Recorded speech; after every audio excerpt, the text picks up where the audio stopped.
So 2 years ago was my senior year. I had no direction. I was just some kid who felt a presence, decided to go back to church and went to youth camp and gave my life to Christ. And a year later, not even long after that, God provided for me to go on a missions trip.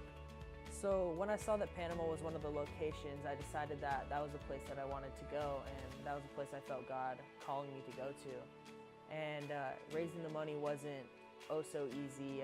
I worked a full-time job at the time because I just got out of high school, and I was doing as much as I can, sending out letters to people around the church to help me out. And that's when I felt God say that I'm choosing you to go, and I will have all those finances for you. You don't need to worry about it anymore. And when I got out to Panama, I didn't know what to expect.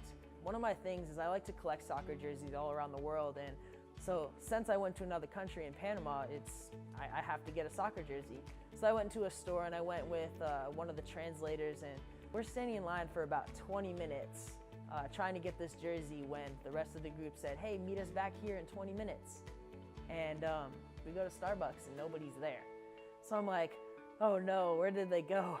So we left the mall, and as we left the mall, we saw the bus getting onto the freeway, leaving the mall without us. So I am almost in tears, freaking out because I'm gonna get left in the middle of a country that I don't even speak the same language as anybody, all for a soccer jersey. But as soon as we saw the bus get on the freeway, it's a good thing that there's a lot of traffic because we kind of just bobbed and weaved through cars and hopped on the bus in the middle of the freeway. So that was probably one of the funnest experiences I've had, plus the scariest experience that I've had in my entire life. Next day in Panama, we decided to go to our first school, and we got to do human videos and for the kids there.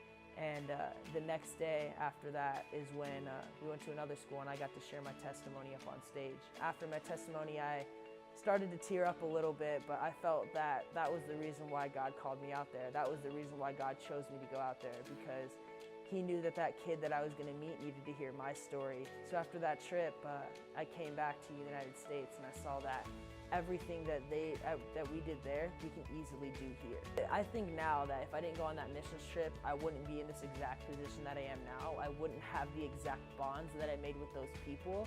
I wouldn't have everything that I have now, and I wouldn't be standing here on this stage or being around churches like 2911 and places like that, doing as much as I can for the community if it wasn't for that missions trip.